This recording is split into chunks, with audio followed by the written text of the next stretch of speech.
it's midnight. It is not midnight. It is 7:15. In our hearts, it's midnight. Yeah.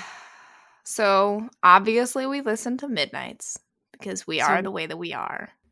So many times. And obviously, we matched books to the songs. It was one of the hardest things I've done in my life. I cannot lie. This was so hard. Like, I can find a Taylor Swift. I'm not a huge Taylor Swift. Like, I would not consider myself a Swiftie, but I am an appreciator of her music. Some of it. I don't know some of her older stuff. I can find a Taylor Swift song for most books that I like. Like, somewhere. I have a much harder time matching every Taylor Swift song to a book. Because not all of them are about romance.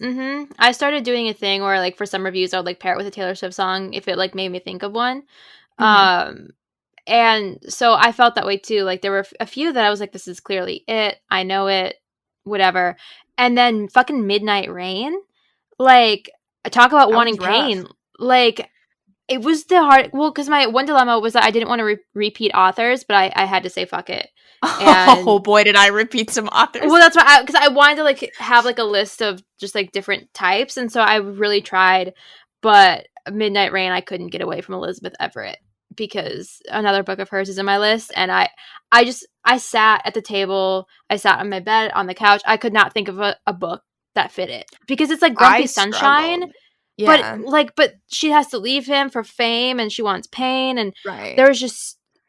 but then he was Sunshine, and then she was Rain. So then the other books, but I really wanted to stick to, like, the he was Sunshine, because I wanted to really, like, it was hard. Well, and we should note for the listener, we paired historicals. Yes, these are all historicals, which was doubly hard.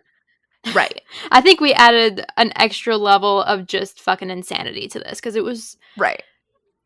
I really struggled with, like, high infidelity. How do you write a song or match a romance book to a song about cheating? Oh, I've got one. I found one. Yeah. I had one that had me I wonder if we have the same one. I fucking hope so. I was rooting for cheating. We probably have the same exact I was like, book. Cheat, bitch, cheat. I was so excited for her to cheat. Wait, maybe we don't have the same. We'll see. We'll see when we get there. So we paired Welcome to Romance or TBR, a special Midnights edition. Yep, it's Hannah. What's your Caroline. Name? What's your name? We're trying to remember to introduce ourselves. Yeah. Apparently, I'm just trying to remember Caroline, so I knew your name.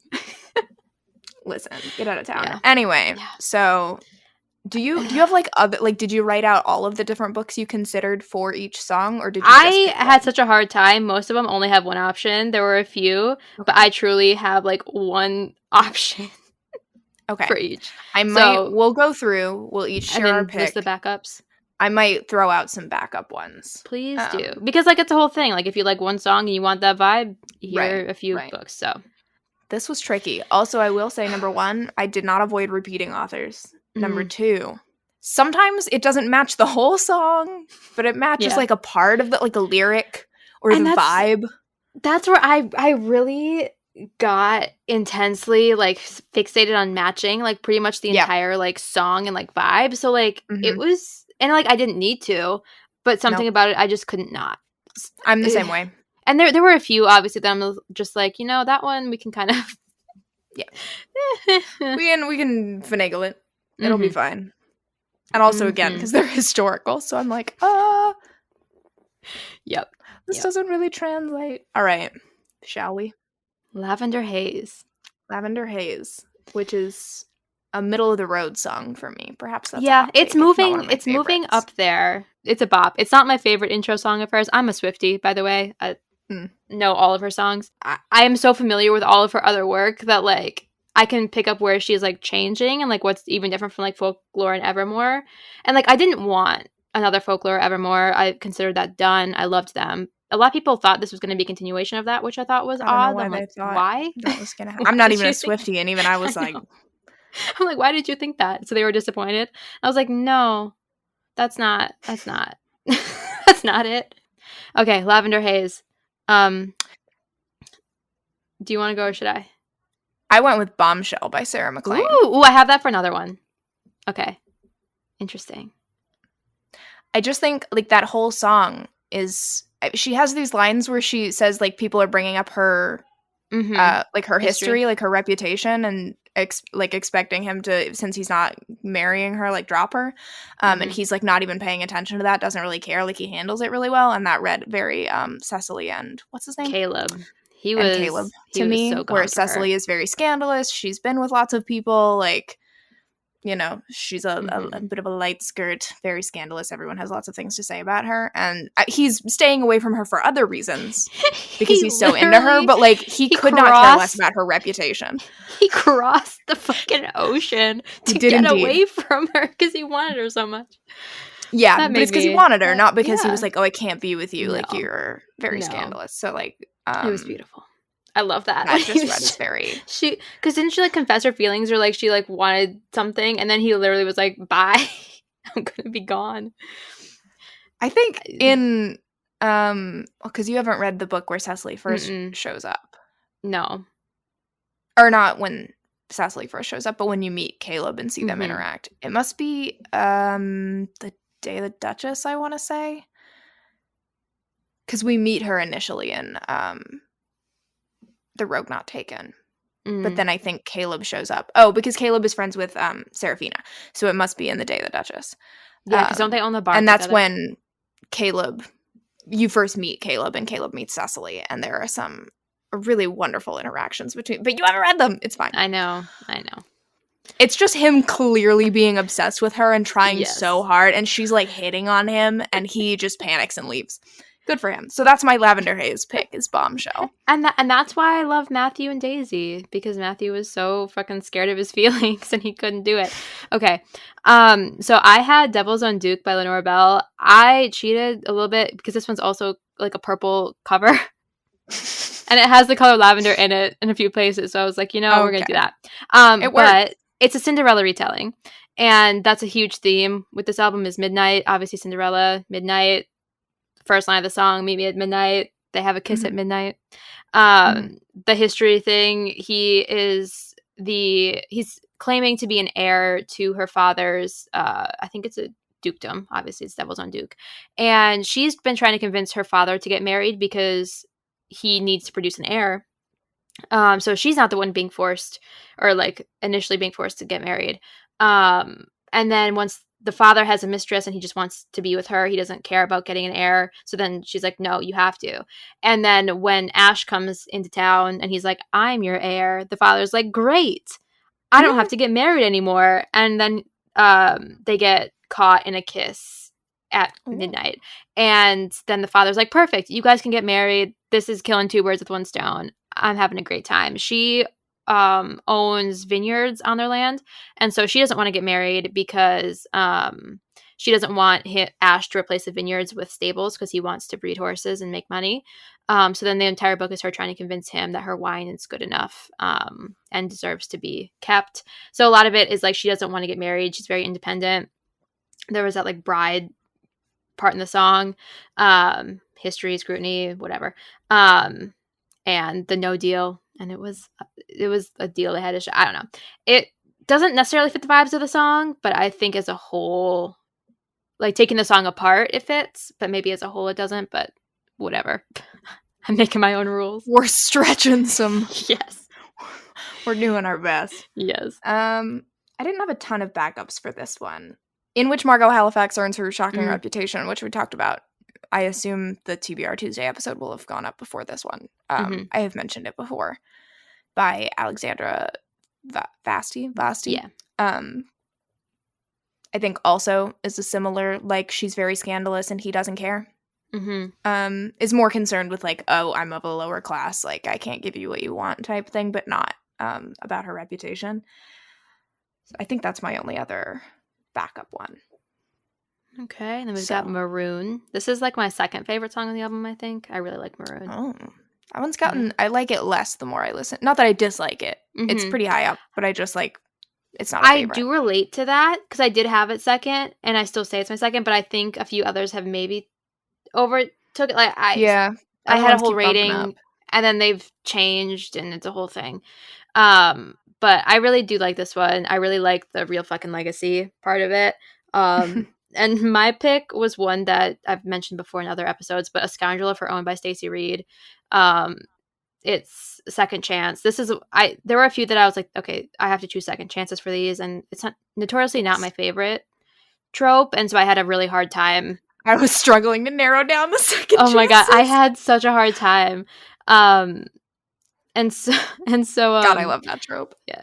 It's in historicals. Yes. Yeah, that's very true. Because normally in contemporary, he ditched her at prom 10 years ago, and then she's still angry about it. But I mean, A Scoundrel of Her Own is just really full of pining and friends, and there's a good floor scene. I know that part in the song. She's like, we're on the floor.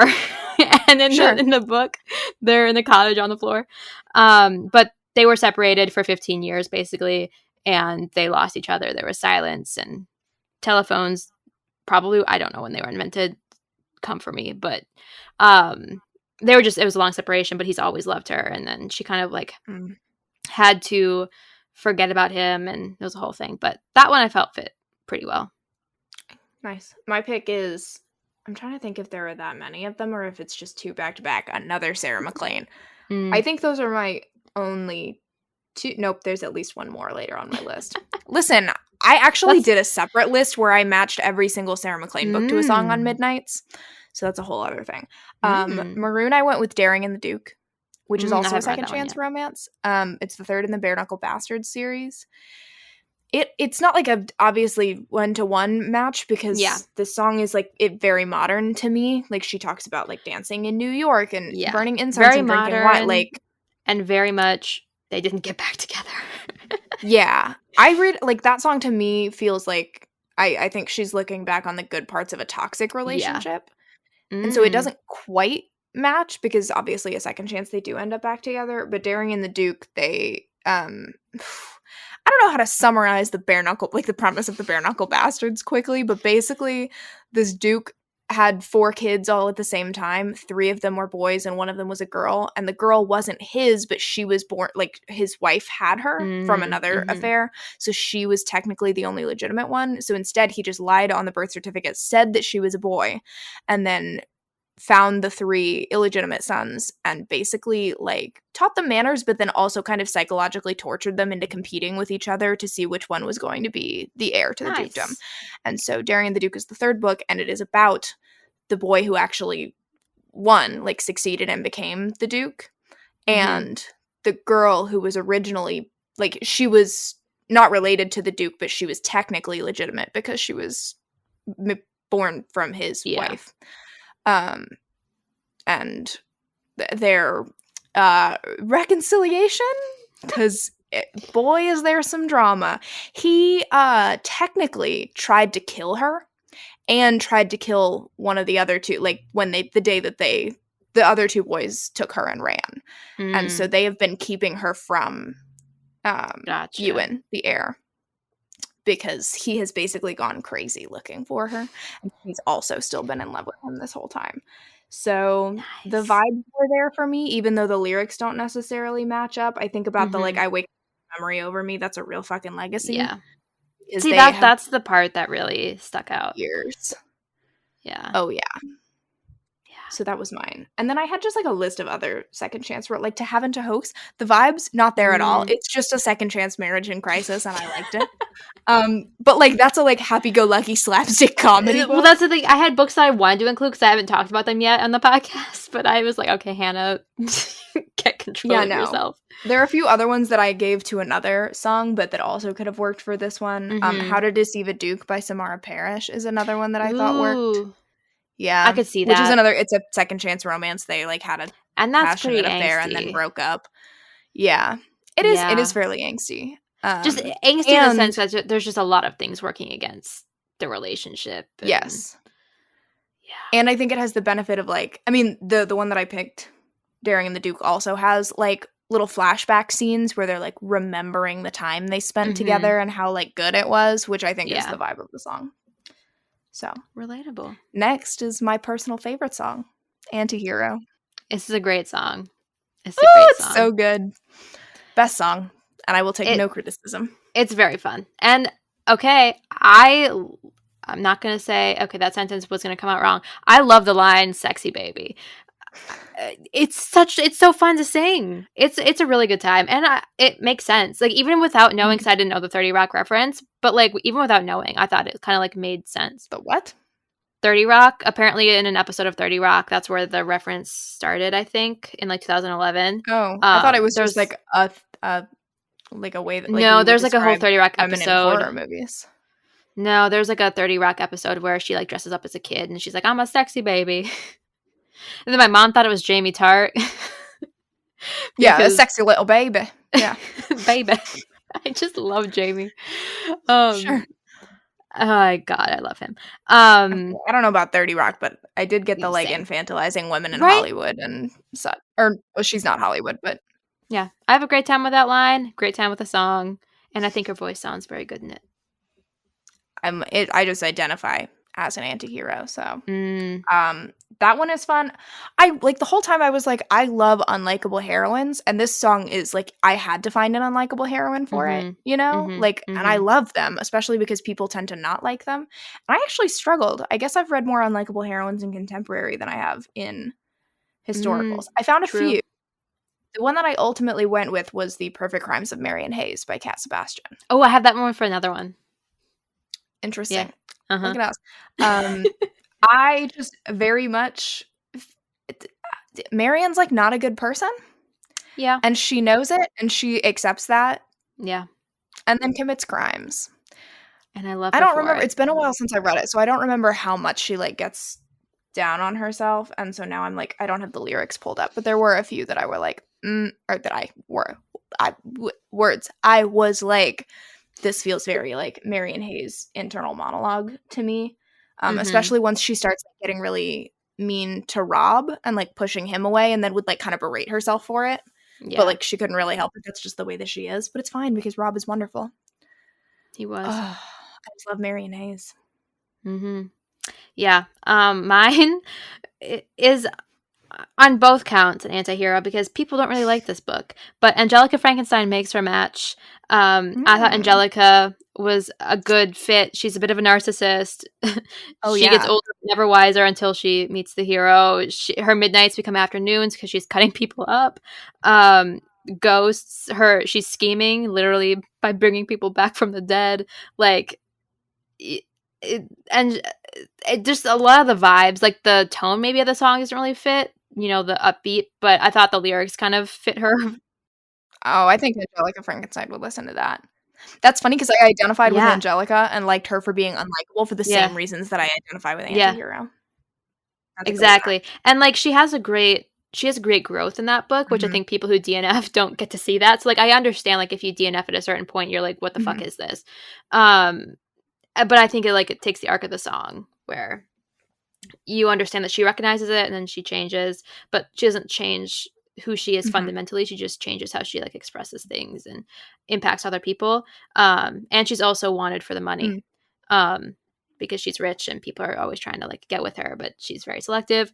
That one was tied for Glitch only because of the Stitch line in Glitch, but it has none of the other vibes.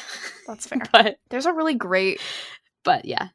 I don't know if it was like one line or if there were just a few different moments there where like she really was actively trying to be a kinder person and in doing so would like put her foot in her mouth or do something harmful, not realizing. And I was like, that hit. Yeah, because she was trying to give like food. Like she was really trying, and that was like the gut-wrenching part, was that you could tell that she was trying, that she hated herself, especially once what was his name? Sam? Who? What was it? The hero. Who's the hero in that book? Will? Angelika? Will. I was like, who is Sam? I don't do names. I don't know. I don't do names well. And so when Will, was resurrected, he was really just like confused as to what she was doing all the time because he was just, that wasn't who he fundamentally was. And so she kind of like checked herself and was like, whoa, this is privilege and this is this and that. And I mean, I love that book, but maybe I'm an anti-hero for loving it. I don't know. It was real good.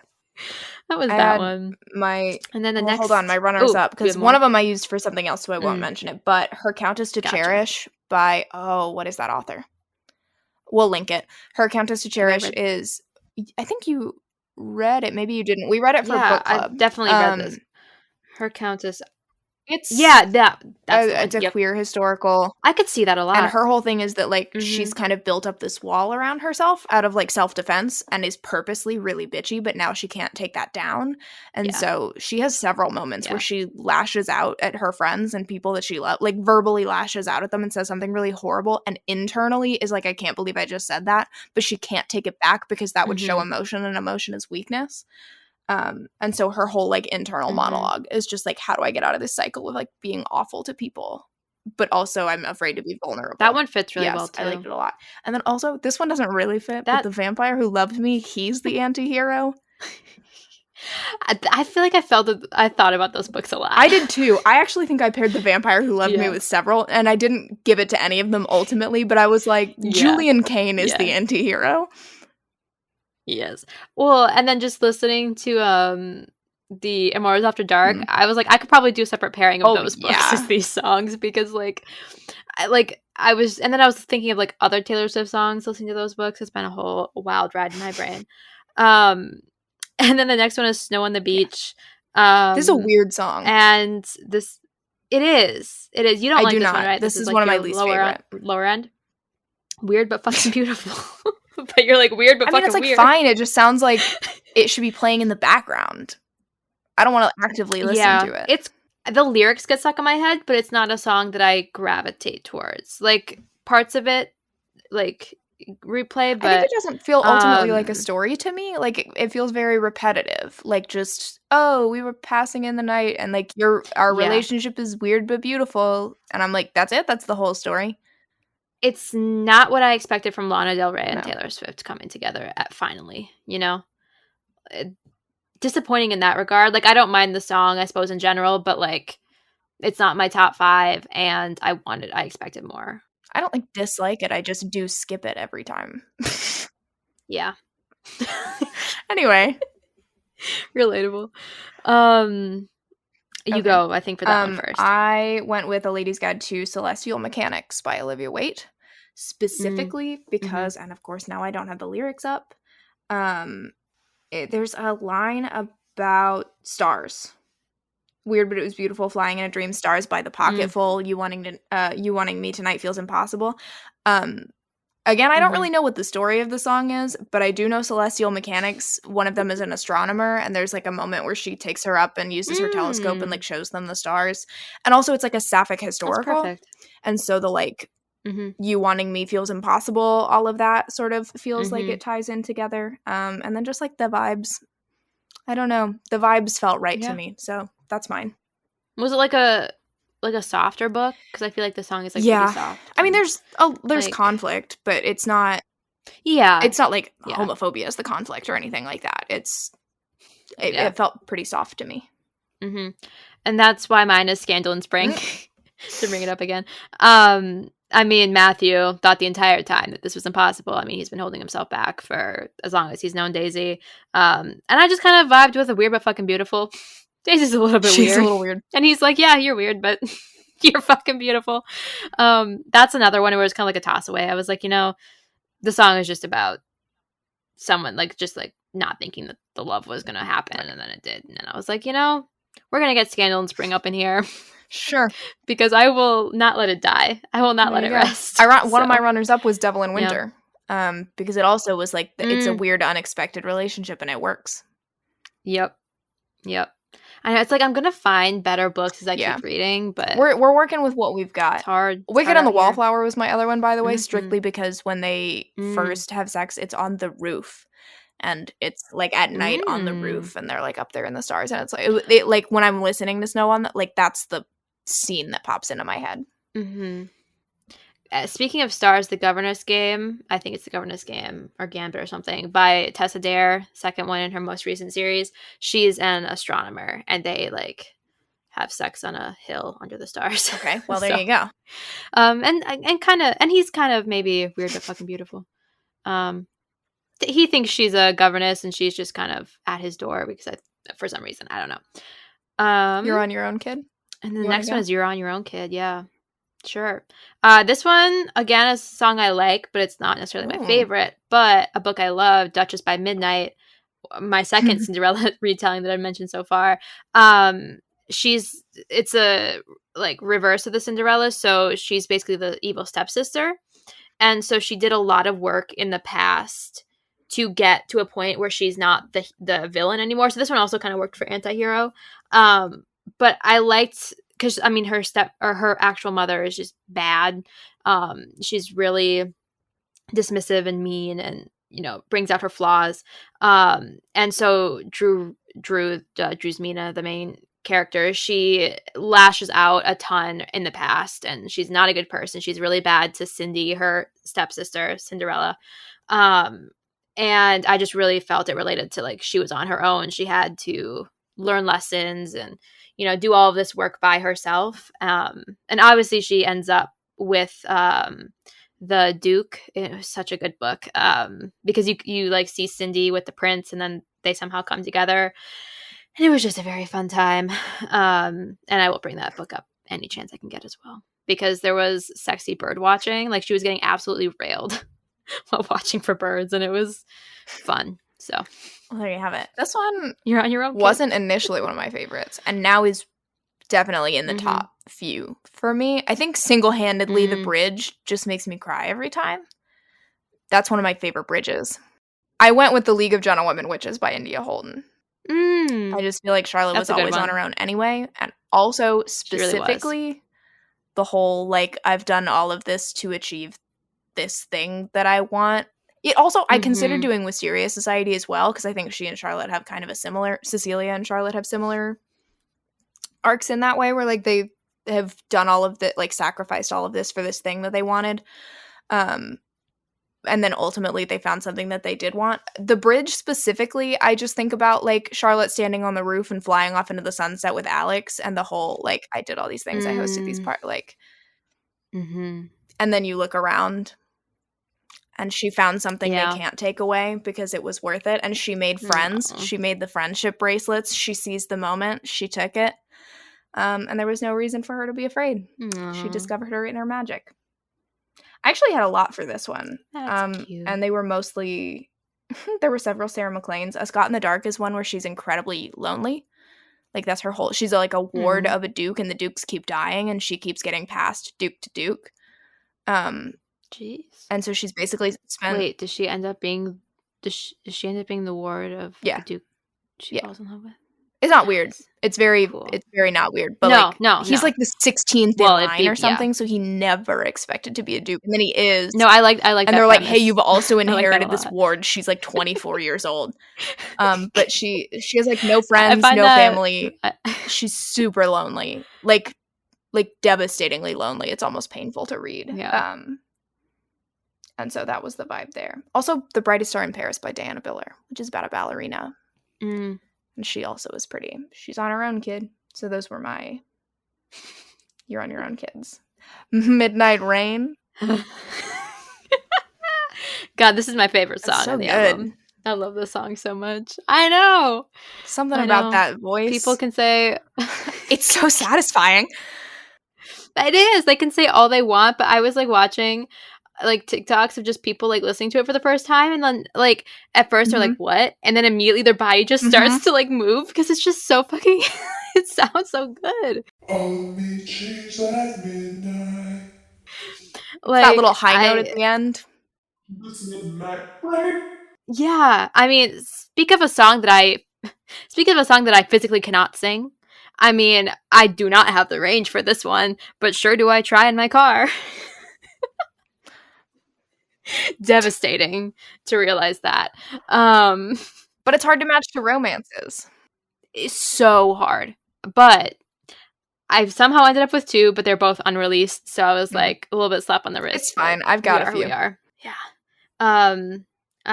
You go first. I went first on the last one. And this one, like, they were all kind of loose interpretations of this song because I don't have any strictly like she left him to go be famous. That also feels very contemporary.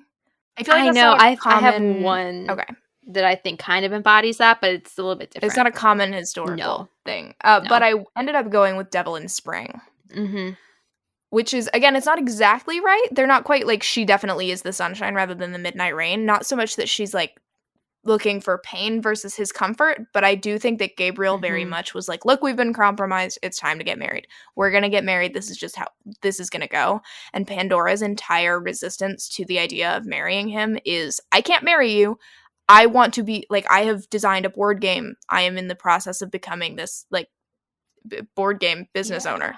And if I marry you, I will not have the ability to own my own business anymore. And so she resists Gabriel for a very long time. I finished that book and immediately forgot the entire thing.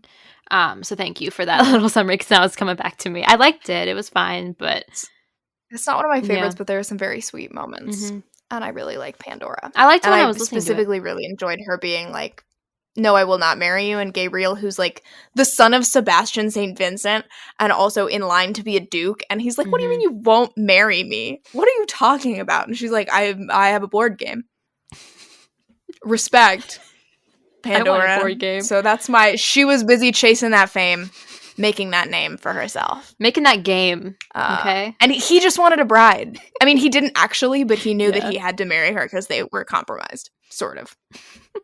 Okay, my first one is A Love by Design by Elizabeth Everett.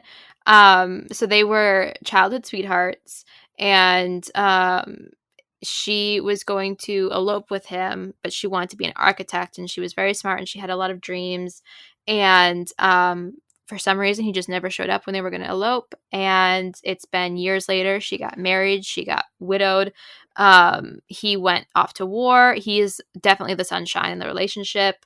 She is being forced to do a lot of things that she doesn't really want to do. There are a lot of decisions that she has to make that are kind of counterintuitive to what she believes in throughout the whole book. And her whole thing is she wants to be a famous architect. So there's kind of the fame.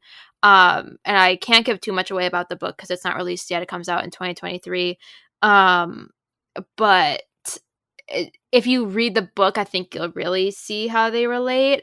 Just even kind of like why they separated, like why he didn't show up, I think really relates to the song. She didn't necessarily want like pain, but I think a lot of the choices that she made caused pain.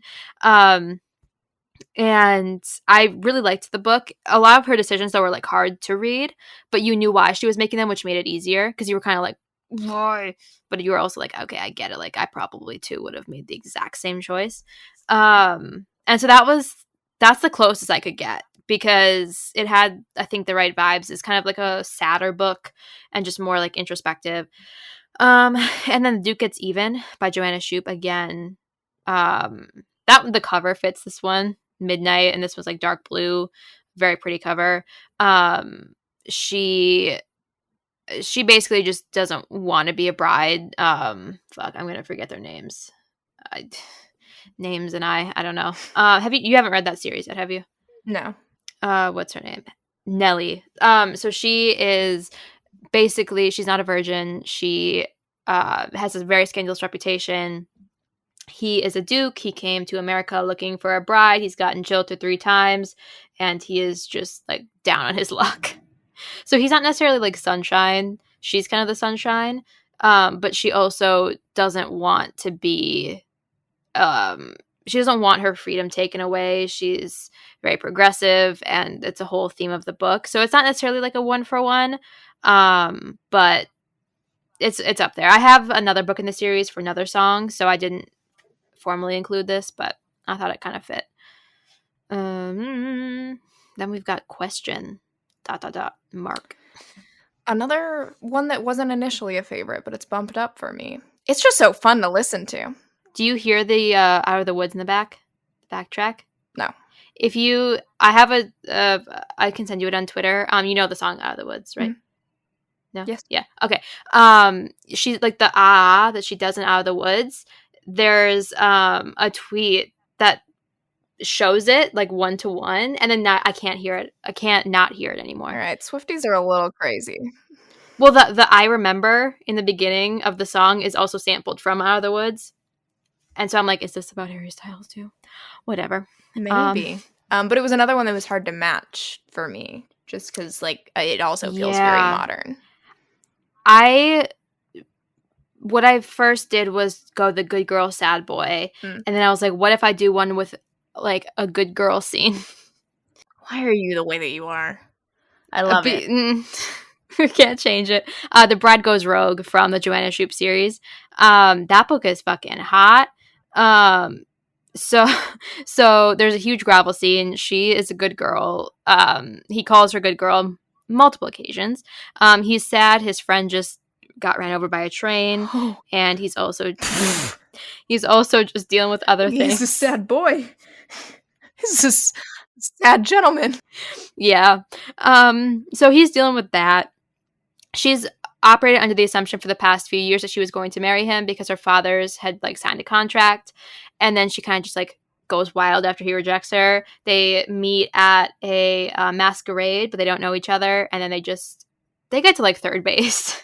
As you do. And it's very hot. It's, like, her first... Why don't we have masquerades anymore, by the way? I fucking wish. Where are all the masquerade Those parties? masks seem so fun. And I want, like, full masquerade, we shouldn't be able to tell your identity type masquerade. Mm-hmm. Dangerous, perhaps. I want the drama of it. It's so dramatic. Like, the ball gowns. Ugh. The, like, hooking up with people that you don't know who they are, so you don't know, like, what the drama is that you're creating. So, wow. So we need, like, a masquerade orgy, which is what this was. All right, I don't know. I wouldn't take it that far. Well, it was, like, one of those, like, it was, like, a French demi-monde, like. Ah, yes, of course. You know. As they do. As they do. And then the one part of the song is, like, on your mind with some dickhead guy. The Duke was courting her. He's not a dickhead, but Preston sure thought he was a dickhead. And just conversations and talking about it, and crowded room, kissing in a crowded room. I mean, no one really applauded for them, but she did get absolutely ravished in a crowded room when he was, like, they were, like, in the, like, a suite above. So yeah, that's mine.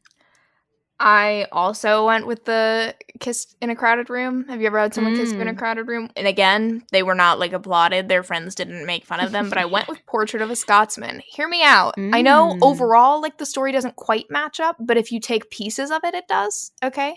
So if you ever had someone kiss you in a crowded room, the whole, like, I think I want some explanations, very much Hattie vibes as soon as she finds out that he tricked her into marrying him, or being forced to marry him, and she's like, oh, so you've just ruined everything.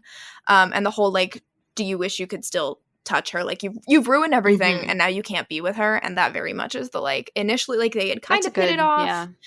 Their, like, relationship was developing. They didn't quite get through the wedding night because she kind of panicked a little bit, but he was like, that's fine, we'll get there. And then she found out that the entire kiss was a setup, and she was like, nope, I'm gonna ruin your life.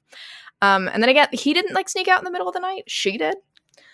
Or I don't know if it was in the middle of the night. Maybe, I think, was he the one that was like, I'm going to go to Scotland, and she leaves? That's what it is. He's like, I'm going to go to Scotland, bye. And she's like, fine, I'm leaving to go to Paris, but he follows her. And he's like, nope, you're coming to Scotland with me. So he does sneak out in the middle of the night, I guess, unless I'm misremembering that book. And then he spends a lot of that book wishing he could still touch her. Like, desperately wishing and fantasizing about it. And it's real hot. I love that book. My other ones were, and this is the only one that I added that I have not read. I had a couple other ones that got mentioned later. But Aphrodite and the Duke, I read, like, the very first few pages of it, and I haven't gone back and finished it yet. But just the premise of it, I know, is that they, like, I think grew up together and were friends. And he basically said that he was going to propose to her. And then he never showed up and ended up marrying someone else. And now it's years later, and he's a widower. And I think they run into each other again. And so that also very much was the, like, like, kiss her and leave. Like, I would like some explanations. I don't know if she demands explanations because I haven't read it. Well, I would. I sure would. It's really hard for me when someone else gets married in the time frame. Like I mentioned, like, she got married in the A Love by Design. Like, it's just really hard for me to like, get over that hurdle. I mean, it happens quite frequently, I would say, in the genre, so, like, I have to deal with it. But I still get kind of like, really? You didn't wait? But again, they didn't necessarily have to, and whatever. Oh, but in this case, it wasn't like he married someone else and you're not sure why. Yeah. Anyway. That one's on my TBR. I have the audiobook to read. I got the audiobook and then I couldn't finish it in time, and I was like, okay, it's fine. I'll just put it back on hold and Story get of to my it life. soon. Yeah. Vigilante shit. I don't dress for women. I don't dress for men. I dress as a harlequin. Did you pick that one as your... I sure did. Oh, I thought about it, but I hadn't read... I mean, I've only read the first Maiden Lane book, so that's true. I couldn't use... I think of most of them dress as the harlequin thing. There were like a few that you could have done, but Thief of Shadows was sure the one I picked because that's my favorite of the series. Really nothing else. Like, there's no real other... I just wanted to say that line. So one that fits a little bit better, maybe, is... what is it? Duke in Time by Jana McGregor. Have you read that one? It's where she finds out that her husband, who just died, had 2 other wives. Oh. Yeah. So she just gets married, and before he could consummate the marriage, he leaves her, I think on the wedding night, and then he goes out on his horse. He ends up, I think, like falling and breaking his neck. And so then she, they have the will read, and then you find out she was never actually married to him.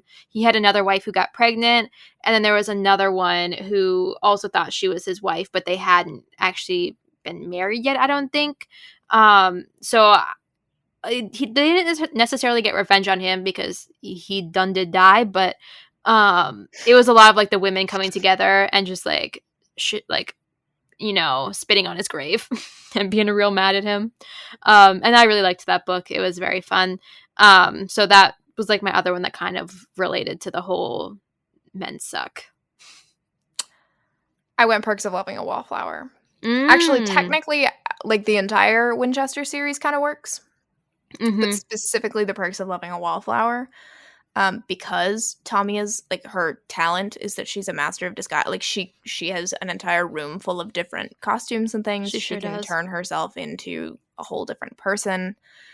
She spends lots of the first book as a different person. Like, as an she old is woman. A master of disguise. She is excellent at it, and so quite literally, I don't know that she's dressing for revenge specifically. Sometimes there's revenge, but definitely it's for vigilante justice, which is why kind of the whole series, because the Winchesters are like a adopted family of vigilante.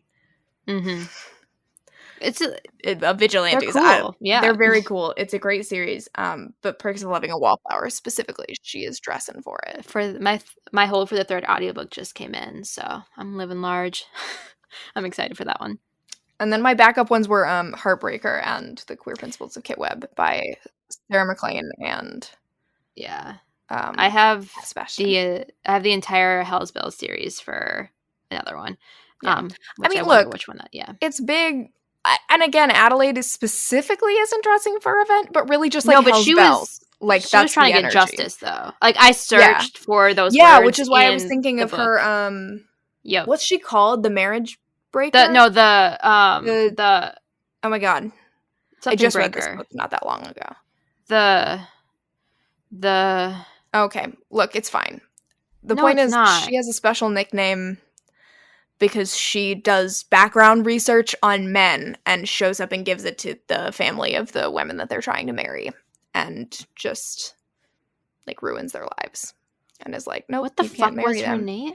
I don't know. It was cute and catchy, but they only talked about it in the beginning. It was something Breaker, but it wasn't the Heartbreaker. No, it was like the marriage something, or it had something to do with like marriage or engagement. The Matchbreaker. That makes more sense. Yes, there we are. So she's the Matchbreaker. I was gonna kill me. Definitely dressing for revenge, or at least justice. Yep, as you said. Yep. And then Queer Principles, Percy also loves clothes, loves dressing up, and is out for revenge straight up. So maybe I should have gone with that one as my number one. I like Perks, though. I think Perks is solid. Yeah. And then we've got Bejeweled. This one I struggled. Yeah, this one I think came at the end for me, and I kind of just said, fuck it. And I picked a book, and it ended up actually really fitting with the music video because it's another Cinderella. I also wanted to have, because like a few of these have midnight in the title, so I just thought I was being fun. So it's A Kiss at Midnight by Eloisa James. Cinderella trope. She has to pretend to be her stepsister and go to this, I think he's a duke, or he's maybe a prince. He's something. He's got a big old castle. Bejeweled really to me just feels like she polishes up real nice. I mean, she's technically Cinderella, so like, you know, she has to start to dress up and like polish up, and like she's actually like very beautiful and all of that. And she was like locked away during the ball. And he basically gave her a book of I don't know if it was like a medical book or like a book of erotic stories and images, but she was literally like, these cocks don't match up to yours, so I can't read this because this is disappointing. I'm going to read your like archaeology book instead. And then he comes back after locking her in the room after the ball, and it was very good. There are lots of jewels, and I mean, he's like, I think he's actually a prince. Dancing all night, she found confidence. And there's like a lyric about shoes in there, shoes I gave you. I don't know, Cinderella loses her shoes, so there we are. This one I struggled because I really wanted to match it to the actual storyline, and I swear somewhere in the back of my brain there is a book that matches the actual story of this song, which is You Don't Appreciate Me, and so I'm going to show you exactly like what it is, which that to me reads like a marriage in crisis book where the heroine is like, you do not appreciate me. So I don't know, maybe To Have and Tokes would work for something like that, and is like, whatever. Which is why initially I thought West End Earl, like, it doesn't match the vibe, but West End Earl by Bethany Bennett is the one where he kind of messes up, and so you've mentioned it before. I don't know if the episode is out. I sure now, don't know, but I love that scene. If it's out later, where she like sucks him off, and then right before he comes, she gets up and walks out because she's pissed at him, and she spends a lot of that book making him suffer. Like, she kind of ruins that man's life, and that was the energy of Bejeweled to me, but it wasn't my pick. And again, Kiss of a Demon King, very much the same vibes, except for he didn't realize in West End Earl that she was like angry at him, so he just thought he was just going to get a real happy ending. And then he was so confused, and she just like walked out. That was the biggest power move. It was quite I have seen in a book. It was fabulous. You were talking about not appreciating. Then there's another Eloisa James one, The Ugly Duchess. They get married really young, and they have a good wedding night. They love each other. They've been friends. And then she overhears a conversation with his father and him where he's just like, I didn't want to marry her. I don't find her attractive, whatnot.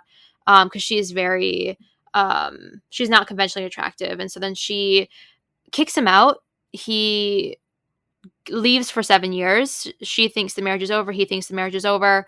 And then she becomes like this beacon of like fashion, and she's like now the most fashionable. Like, she has like the ugly duckling like transformation. Now she is very confident and revered in town. And then she's going to get an annulment and consider him dead. And then he gets wind of this. He's now a pirate, very girthy thighs. And he barges into, I think, the House of Commons and just absolutely throws her over his shoulder and walks out. And then it's like figuring out like her having to now trust him again, and getting over those hurdles. Yeah, so that is the storyline that I was looking for. So if I had read that would be my pick. The one that I ultimately went with was How to Survive a Scandal by Samara Parrish, which again doesn't quite line up story-wise, but I think the vibes are right. That's a good one. She was like a darling of society, raised to be married to the Duke, and then she gets in a carriage accident in the middle of winter. He's like the son of a servant, so he's like, I think his mother was nobility, but his father was a footman, and so he's kind of looked down upon. And they've technically met before, but she doesn't remember him, and so he like really hates her. But he finds her and he saves her by like dragging her into this abandoned cottage and stripping them both down and trying to warm her up so that she doesn't get hypothermia. And then the Duke she's betrothed to, who never wanted to marry her anyway, and her father and this really nosy gossip all find them and are like, well, you have to get married. And so very neither like, you don't appreciate me energy, but also very like, I'm going to dress up and I'm going to throw a party and I'm going to impress all your clients and it's going to be amazing. That book was very fun. It's fun. What do we got next? Labyrinth, which is another one of my not absolute favorites, but towards the top of the list. Yeah. What in the world book? I don't even remember what this book. I selected this book. I don't even know what the cover looks like. Oh my god. Okay. We've got it. A Remarkable Rogue by Anna Harrington. I really capitalized on the I'm falling in love again line. They're both widowers. The book is like very like it's pretty sad and heavy. I had a great time, which is maybe a little bit unexpected, and I didn't expect to like it as much as I did. But everyone kind of expects them to bounce back and to kind of get over it, but they're both struggling in different ways. She's got her own thing, and he is a little bit of like a spy or Bow Street Runner or something like that. And then she was almost like the villain-ish of the last book. You kind of thought she was the villain for some reason. And then he's like at the beginning trying to like get her to confess, and then it's very sexy, and they kind of are just both like, oh shit. Like we find each other attractive. And like the labyrinths in their mind, like that really also kind of resonated with this one because they're both like very stuck in their own head and of things that they're dealing with. It has one of my favorite scenes that has stuck out to me, and it was one of the most visceral moments I've had reading a romance. And it was him in the stables, and he was like washing the horse or whatever. And then she's just kind of like peeking over, like looking at him. He doesn't know she's there. And he has this like pail of water, and then he's like shirtless, and he just like pours it over his head. And like, and then I think like that, like he knows she's there, so he's like putting on a show. The hottest thing I've ever read. I don't know what it was, but he was just like, he poured this bucket of water over himself and like started to like, I don't know. It was. Have you ever seen seen a great the show scene. Gallivant? Mm-mm. Okay, well, first of all, it's a phenomenal show. There's only 2 seasons. It's tragic that they didn't renew it for a third. However, it is a musical comedy medieval show. It's one of my favorite things in the whole world. It has no business being that funny, but there is a training montage scene where she's like a love interest, but she's also the villain. She's training him to he was a knight. He lost his lady love. She chose the villain over him. And so he got drunk all the time and is no longer very impressive, but she needs him to like get back in shape and save him. And he's going to enter a jousting competition. So there's a training montage, and they have a song about the training montage. It's very meta, very tongue-in-cheek, but he slow motion pours a bucket of water over his head and like shakes it out, and it like zooms in on her, and she's like, damn, like they're very much playing on the trope, and it was quite good. That sounds exactly how it was in the book. It was so good. I need you to look at. I'll find the song for you, because I imagine that'll be the exact like visual where you're like, yeah, that's it. That's the scene. I cannot wait. That book was so much fun, even though it was a little bit heavier than I normally read. Labyrinth, I think, read 2 different ways to me. Mm-hmm. Where like I had 2 different kind of books that I was looking at. It was either going to be what you pulled, which is like a widow or widower situation. Mm-hmm. Hence the I'm falling in love again, which is why The Earl Takes All was a runner-up for me.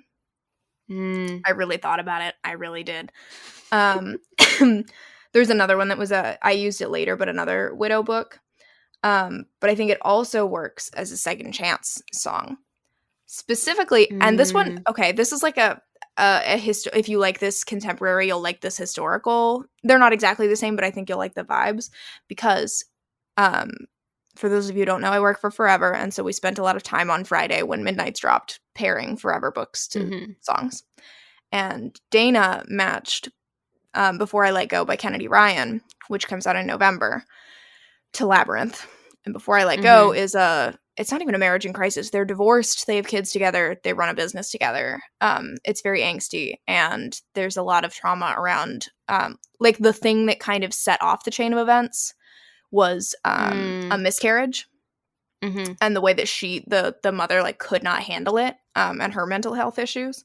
And so that book in my head translates to the one that I went with for this, which is The Day of the Duchess by Sarah MacLean, because that also was actually, there was a divorce in question. She wants a divorce for most of this book. They have been separated, and a lot of it was brought on. Well, there were like issues initially because she trapped him into marriage, but a lot of the issues were brought on by a miscarriage and her like not being able to cope with that. And also kind of him not being able to cope with it. This one does have a little bit of cheating as well, which I think we've talked about it before. It worked for me. I think he groveled sufficiently and developed enough as a character. I think it worked. But very much that, like, oh no, like, I'm falling in love again. Labyrinth feels very second chance to me. And also the vibes are there. It's like slower and serious and angsty. Yeah. I think the second half of that song, like, I like how it like picks up and gets a little bit of that Midnight Rain voice in it. So I like that one a lot more than Sweet Nothing, but those two were at the bottom of my first initial listen. But Labyrinth has grown on me. Sorry, Sweet Nothing, you have not. But I'm beginning to like it a lot more. Also, it doesn't have so Sarah MacLean loves mythology references. There is a different, the first book so that's from the Scandal and Scoundrel series, I think. Maybe. The first book, and they all have like really, really explicit mythology references. The first one is the Labyrinth book, The Rogue Not Taken, where they like compare themselves to the Minotaur and Ariadne, and then they end up, he has a labyrinth on his estate, and they end up like meeting in the middle of the labyrinth at one point. This one doesn't technically actually have a labyrinth in it, but he does have I can't remember what they're called, but there's the like 7 star, I think it's like the Pleiades or something like that, the 7 stars, and he has he has to take her into this like underground tunnel thing that comes out in this underground cavern that is like beneath the lake, and the 7th Pleiad like sister or whatever is on the ground, and it's like a mirrored ceiling, and they have sex in it. It's incredible. It's so, and she's like spread out on the ground, and the mosaic is on the ground, so she's looking up, and he's like, "What do you like?" He planned it because she can see it in the mirror. It's incredible. Anyway, so not technically a labyrinth, but kind of a labyrinth. And again, the like miscarriage, like everyone expects me to bounce back, and then falling in love again. And now to people who have uh-oh'd, it's karma. Karma's gonna come for you. I love this song too. Me. It's so fun. I really liked it my first listen. I was just like, this is really, a lot of people were like, Karma's a cat. I'm like, yeah. Yes. And what about it? I just left her saying Karma's my boyfriend, Karma's a god. Like, I just thought that was such a get it. Yeah. I mean, I know like probably like cultural appropriation, etc. However, yeah, it's just so much fun. I will say I've sent my boss, Estelle, loves the Muppets, and so I have now sent her multiple TikToks of Kermit is my boyfriend. Oh no. And so now when I listen to the song, I do kind of hear Kermit as my boyfriend. Stop. It's awesome. Anyway. Okay. To no one's surprise, Bombshell and Heartbreaker and the entire series to come, to me, is karma. Because, like, I mean, Adelaide, like we've talked about, she basically is the matchbreaker. She goes and breaks matches of women who are paired with these terrible men. And, I mean, the beginning of Bombshell starts out with Cecily getting the ultimate, like, karma revenge on this man. By tricking him into this, was it like an actual maze? Maybe that's another labyrinth. They're like outside, and they like write something on his forehead while he's drugged. Yeah. Is it? Oh, I can't remember what it is. It's not like dirty, but it's an insult. Yeah, everyone was like dunking on him, and it was hilarious. And there's a scene, not in Bombshell, which kind of broke my heart, but in Heartbreaker, he says she tastes like honey. So. Well, he says she tastes like honey and sin. And obviously karma, like so sweet like honey. Yeah. Yeah. I kind of struggled with karma, actually. I ended up going with, I was like, all right, give me, because she has that whole line about, like, ask me what I've earned. Mm-hmm. And so that to me was, like, a heroine, or I guess a hero, but, like, I think every hero kind of has to suffer for me to like him, so I was really focusing on a heroine who, like, has suffered, and now she gets, like, the reward. Like, her life is good from here on out. So I considered Bringing Down the Duke by E.B. Dunmore. I considered it. It's a runner-up. But the one that I went with was Marrying Winterborne, because Helen is just a wonderful person.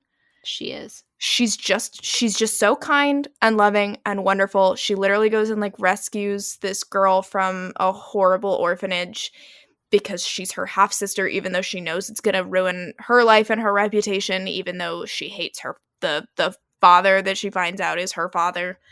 She does it anyway because she's just a genuinely good person. And Rhys Winterborne is karma. That man enacts vengeance. And so quite literally Helen's boyfriend is Karma. That man slams her father up against a wall and is like, I was a butcher's son. Like, I know how to gut a sheep. Oh my god, I have another one. Do not mess with me. So I think that Rhys Winterborne is Karma. I think that Helen deserves only good things in the world from here on out, and therefore, marrying Winterborne. Karma. To go along with that exact vein, The Duchess Steal by Tessa Dare. Have you read that one? Is that one of the ones? Yeah. You read? Oh my god, he shows up to her. He like shows up to her father's house and makes him pee his pants. Vigilante He's a vigilante. Shit. He's dressing for revenge in his weird little cape. That's not normally one of the Tessa Dare ones. That's not my favorite of hers. I liked it a lot, but that's not really what I think about. But you saying about marrying Winterborne really, because he goes to her father's house, shows up like a ghost in the night, and it's just and then claims to be a devil, right? Yeah, he's like, I'm the fucking devil. Like, you better stay away from her. You're horrible. And he knows he's religious, and he's like, you're going to hell. Yes, it was amazing. And then she got everything that she deserved in a good way by the end of that book, because her father was, again, terrible. So there you have it. Sweet Nothing, probably my least favorite, or one of my least favorites. Relatable. We both agree on this. I think people love this song. I'm sorry that we don't. Yeah, I get why people love it. Like, it's very soft and tender. The whole, like, I wrote a poem and he's like, what am I? And I'm like, okay, fine, but the song is boring. Yeah. I'm so sorry if you love that song. I'm in my evil bitch era. Like, I'm not here for Sweet Nothing. And, like, yeah. That did not affect my song of choice, though. No. I mean, my book of choice, sorry. Because Kit McBride Gets a Wife, to me, really. That was one of my runners-up. Yeah. That's mine. It, like, immediately, that one, I was just like, he's too soft for all of this. Like, he's just too soft. And while I don't like the song very much, I sure do love that book. Also, the book is kind of sweet. Not that, like, there's not a lot of plot. Not much happens. Just very sweet. It's just delightful. It is. And just very soft. And I love it. That was one of my runners-up. The other one was How to Be a Wallflower. Oh, and Scandal in Spring. All of those, just, like, very soft. Not a ton of plot. I mean, I wanted to put Scandal in Spring, like, everywhere, so relatable. Sure. The one that I went with was The Duke Who Didn't. Because I had that one. Yep, that was a runner-up. That one was a runner-up for a lot of them, actually. Yeah. Just very soft and sweet. Love that book. Low angst. Quite adorable. He didn't want anything from her. No. It was truly, good. And she didn't want anything from him either. She was just like, like, I know you're a duke. Like, I don't care. Whatever. That book is so good. It is so good. Oh, by Courtney Milan. Highly recommend. We read that for book club, and that was, I think, our first. Was that our first book club pick? I have no idea. If it was, that we started off with a bang with that one. Good. Mastermind, a personal favorite. A personal middle of the road. It's gotten better for me. I really like, I think, the verses. I don't know songs. But I think because I identify. I absolutely was one of those scheming little bitches who, like, I will make things happen for me. I will say it reminds me of my mom now, because, to make a long story short, basically my mom met my dad in college, or, like, they went to college together, but they met outside of it. And then she, like, I don't remember if she used the phone book or the student directory, but she, like, narrowed down all the different guys with his name, went to the different places of residence, figured out where he lived. She somehow managed to figure out at least part of his class schedule so that she could place herself outside of one of his classes. And then one time she was coming out of a class late and ran into him and discovered that, like, they would cross paths in this particular. So she always came out of that class late so that they could purposely meet. She schemed her way. And my dad openly is like, yeah, I was not smart enough to pick up on that. So my mom is the mastermind. I also am a mastermind, though. I had a different name. I always referred to it as strategic placement. When you know a little too much about where someone's going to be and you just happen to be there. Oh, yeah. I, like, my friends throughout the years, various friends that have come and gone, all knew. They were like, Caroline and her strategic placement. So anyway, I'm the mastermind. My mom is the mastermind. We come from a long line of masterminds. Also, the song is a bop. I went with the original, the OG mastermind herself, Lord of Scoundrels. You are correct. That's a good one. Because truly, Jessica, Jess is she's the mastermind. The entire sequence where she shoots him and she knows exactly where to aim to make it look like she missed but actually hit him in the arm. She dressed for it. She knew she was in Paris. She pulled up in the red and black outfit. The police were like, we can't arrest you because it was a crime of passion. The French people would ruin our life. We can't arrest you. And then manipulated him into marrying her. Incredible. Yeah. There's a scene in a cafe where I think he unbuttons her glove and tugs it off and is whispering nonsense initially in Italian, and then it turns into he's making love to her in Italian, and he's trying to do it to get a rise out of her. And then by the end of it, she's like, congratulations, you've just ruined your reputation. Everyone just saw you making love to me in a cafe. You are now the one whose scandalous reputation has been destroyed. Who let her? Who let her? She's the mastermind. I bow down to the master. Jessica Trent, wait to reread the one and only. I'm ready. I'm so excited. Anyway, that's my mastermind tangent. And there was just another book I read where she shot him.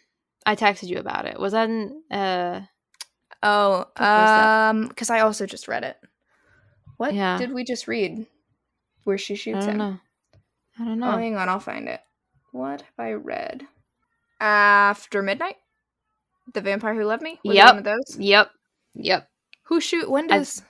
She shoots... I think it must have been the vampire one because he's immortal. So she shoots him and he can't die, but for some reason she shoots him. I texted you. I think it must be that one, though. Yeah. You're right. I just don't remember when it happened. I don't... The context? Not a clue.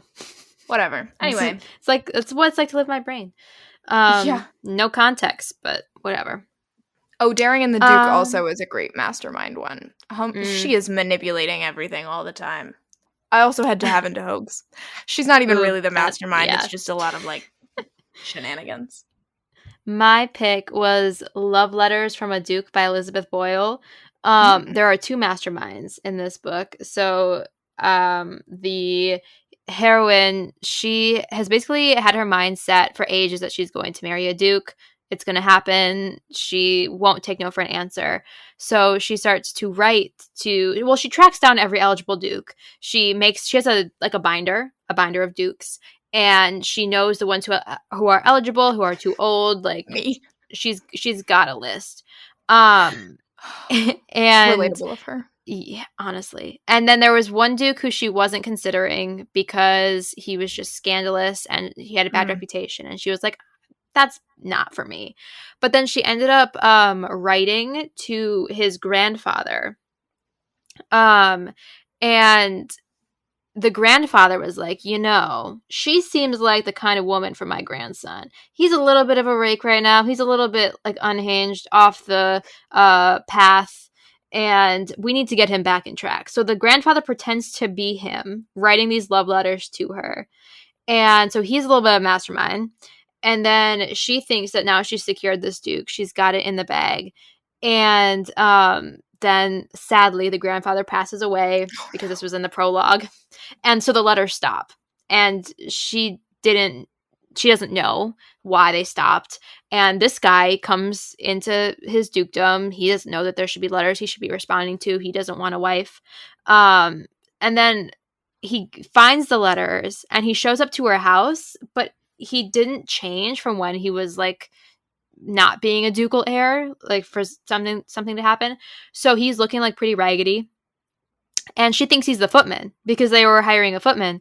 And so she's just like, you're late, come in, let's get to work. And he's like, what are you talking about? I just wanted to talk to you about this letter.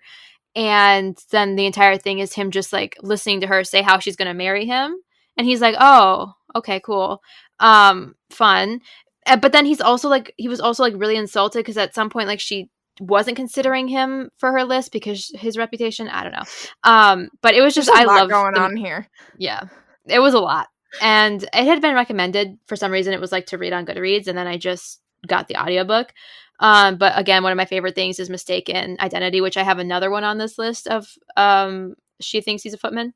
So that one was really fun. Pick the same book we for did. Infidelity. We did. All right. I'm excited. Yeah. So that one was really fun. One of my favorite books of the year. The Great War. Listen, I have a bone to pick with people on TikTok real quick about the Great War. Ooh. I can't tell. Like, I think if you are someone who listened to that song and were like, you understood what the song is about, and then you said, if I just took the chorus out of context, this would be a really good song to, like, make edits of other characters to. That's fine. That doesn't bother me. People take certain parts of songs out of context all the time. It doesn't matter. Yeah. However, I am a little bit afraid, based on the sheer number of people I have seen be like, the Great War is such a Percabeth song. The Great War is perfect for Peeta and Katniss. The Great War is perfect for XYZ couple. Like, the characters fight in a war together. I just have to say, if you understand that you're just taking the chorus out of context, that's one thing. But the Great War is not a song about two people who fought an external battle together. Yeah. They were battling each other. Yeah. The Great War was between those two people. Yeah. And it's critical to me that you know that. Well, okay, but it may be critical, but there is a severe lack of critical thinking and analysis going on the that's internet. True. But, like, I just... Especially related to Taylor Swift songs. Every time someone is like, the Great War was written for Percy and Annabeth. I'm like, Percy and Annabeth, I mean, they, like, bickered at the beginning of their relationship. But it wasn't... Percy and Annabeth, maybe the chorus, but the actual war itself was not between Percy and listen, it stresses me out. The Great War is like a toxic like, they fought, and then finally right at the breaking point, she was able to, like, overcome the, like, toxicity and the self-sabotaging and work through it. Then the thing is, I mean, Taylor said this is her most autobiographical album since Reputation or something like that, or to date. And I'm just like, you know who this is about. So you know that she has tried to break up with Joe multiple times because she doesn't think that she's worthy and that she doesn't think that he deserves all of this shit that she brings to the table. You've listened to Peace. You've listened to all these things. You've listened to Sweet Nothing, for God's sakes. You all love that song. So, like, it's not necessarily hard to parse out what a lot of these songs, like, but apparently it is. Because I see so many weird takes and I'm just like, nice. Yeah. I don't mean to be insulting. However, please it's the Great War is the fight between two people in a relationship, not them fighting an external, which is why I ended up not going with it as my first choice, because I already had a couple Lisa Kleypas and I wanted to get this other author on the list. But again, The Magic was the first one I thought of. I haven't read that one yet, but it's on my list of things to read. I thought that one would fit for a lot. We'll eventually do an episode on it, I think, because it's literally so good I would lose my mind. But well, then it's like a revenge seduction. I'm gonna wait to read it then until we do an episode, because I'll forget it. So sure. Revenge seduction. It's not, like, exactly a matchup. I think he's the one who's creating... Oh, she's creating some problems too. It very much is, like, internal, like, insecurities and things coming out and causing problems in a relationship that could work, both in the first breakup and, honestly, in the, like, second act. Or not second act, but the second time they come together. And, like, revenge seduction feels very Great War to me. Anyway, so that, like, very much they're fighting. But the one that I ultimately went with is another revenge seduction, Through the Storm by Beverly Jenkins. And that one, double meaning, because it's also partially during the Civil War.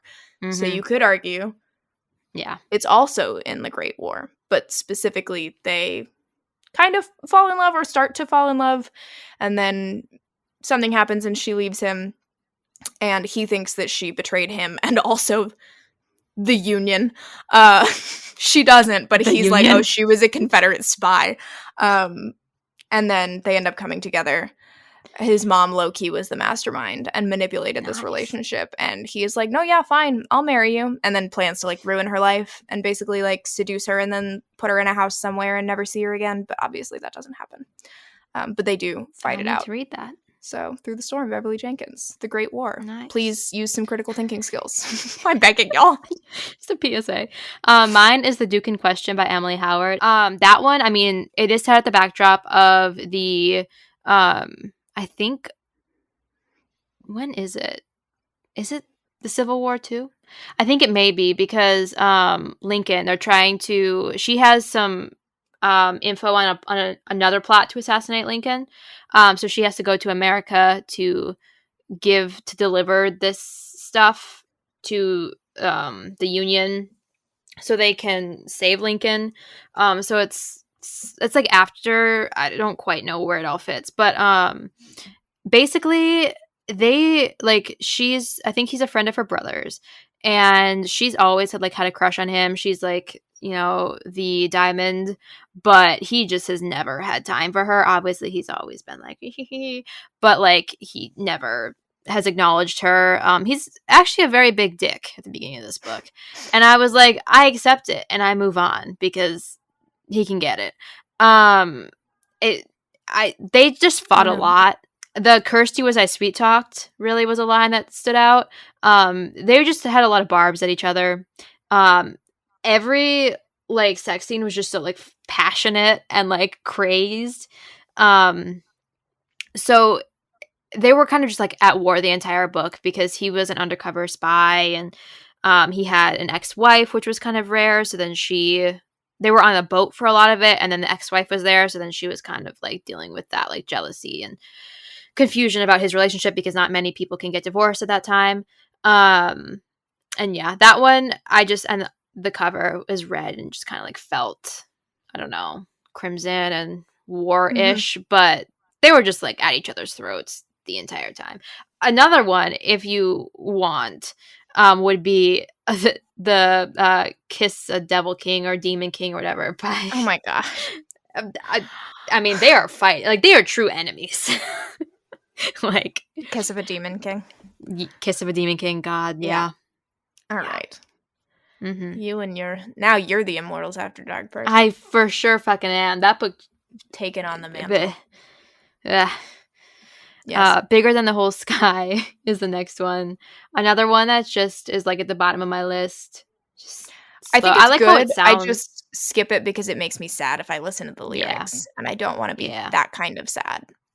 Yeah, it's like Ronan, Soon You'll Get Better, all of those. It's taken the mantle of, it sounds very good. Like Ronan, if you listen to just the music, I love how Ronan sounds, but you cannot catch me singing that song on the highway. I will crash.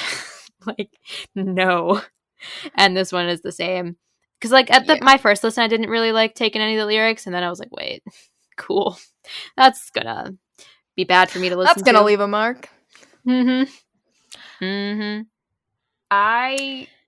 You want to go? Oh, I was going to say, I chose Any Duchess Will Do by Tessa Dare. I can't really give away why I chose it, except for it has one of the most emotional scenes that I've read in a historical romance. The main hero was a rake. You see him in A Week to Be Wicked. He is hosting literal orgies and just sins upon sins. It's a sin sandwich in there. And then he's been celibate for a year, and he's completely gotten back on the wagon. And his mother is just you need a wife. And so she's a mastermind and is you have to pick one. So then he is okay, well, I will pick the most unsuitable Duchess you will ever see. He chooses a barmaid, and she's basically just he's I will give you money and do all these things for you if you just be yourself and the worst that you can be. And she's insulted, but she's also I will do it. And then he obviously has this hidden reason why he stopped doing everything, and when you figure it out, because you kind of know, no. but then you don't know, it's just very sad. Oh no. And it's one of devastation. It's my second favorite Tessa Dare, but it was real fucking sad. So that was my pick, and I think about that book all the time because it was just his arc just throughout the series, and then that book is just so good. It's also kind of Beauty and the Beast because he has a whole wing that she can't enter. But yeah. Sure. I think I can do similar to Labyrinth. I can listen to it two different ways. And I think it works for either. The one is that folks have posited it is a miscarriage or about a miscarriage. And so I did briefly consider, I ended up using it earlier, but I considered The Day of the Duchess. For the same reason that she has a miscarriage. It's not incredibly drawn out, but it is a significant thing that happens, and so I think that could kind of work for that. But the other way that I can listen to it, and that I think I prefer it, is a widow or a widower Mm-hmm. having lost someone, and so I ended up going with Devil's Daughter by Lisa Kleypas. Yeah. I can see that. Which makes me cry when I listen to that song and I think about it. With her whole like she knew that he was she's a widow. Her previous husband has died a couple of years ago by the time the book starts. And he was chronically and terminally ill. Like he's been chronically ill his entire life, so they knew that he didn't have a lot of time. And they got married knowing that, and were basically like, we would like to spend as much time together as we could, and then ended up having actually less time than they thought. He declined really quickly and kind of unexpectedly. And some of the line where they talk about like, and they mention it in Devil in Spring too, because that's about her brother is the hero in that one, where they talk about like Gabriel was the one who carried her husband out to go fishing for the last time on his very last day outside. And I'm like, I love a widow plot. I really do, but it will ruin my life when I read it. Well, and this one also ruined my life.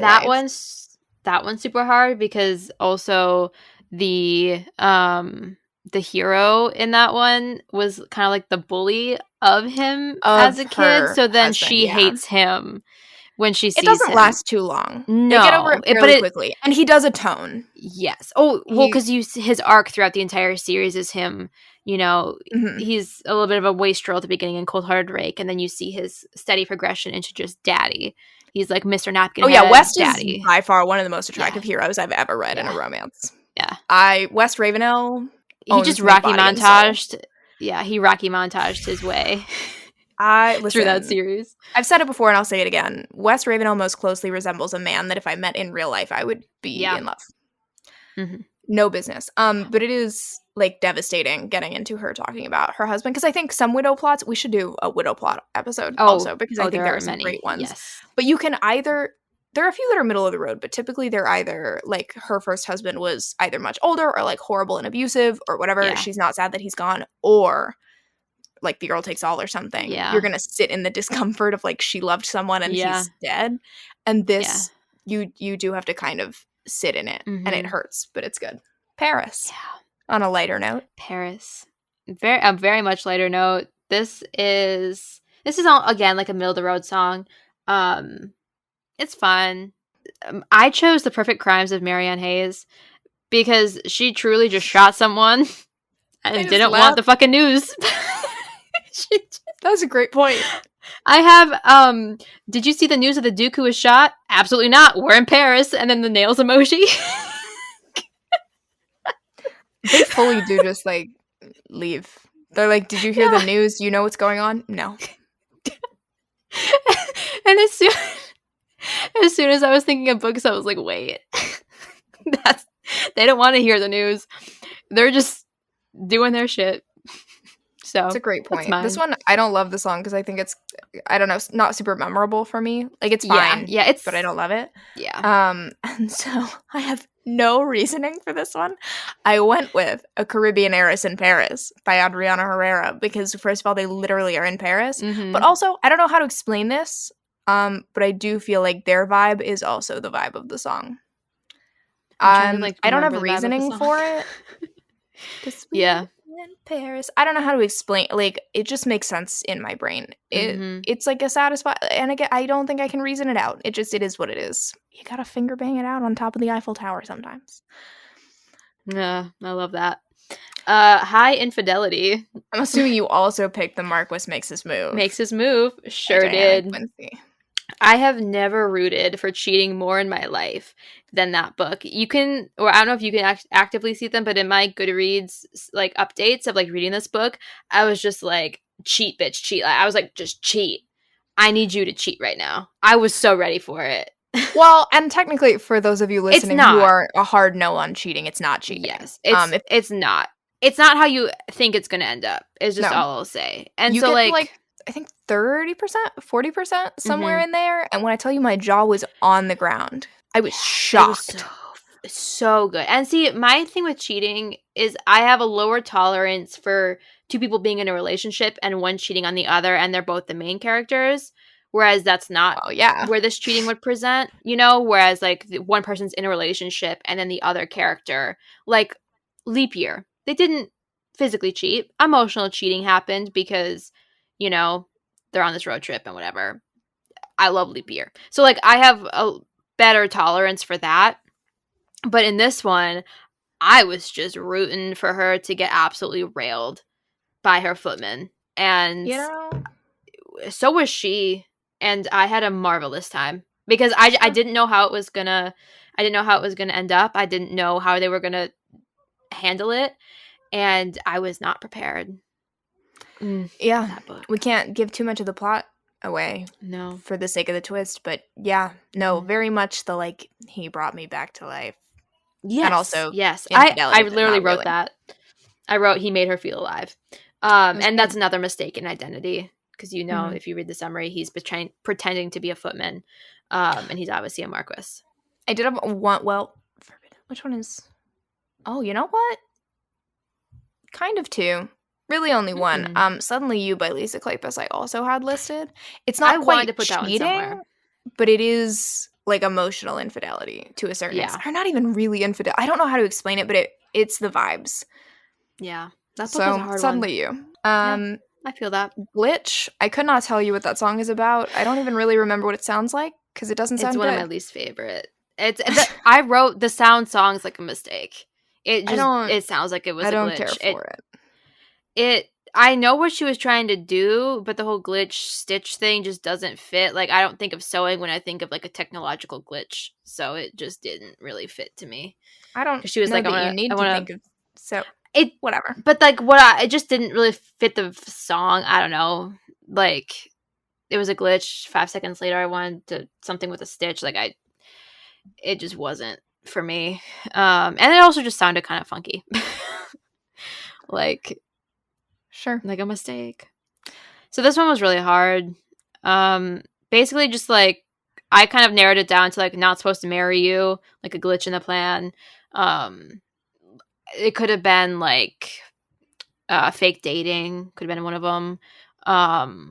Stuff like that. I had a few, but I think I ended up doing Gentleman Seeks Bride by Megan Frampton. Basically, they're just in like a sex deal.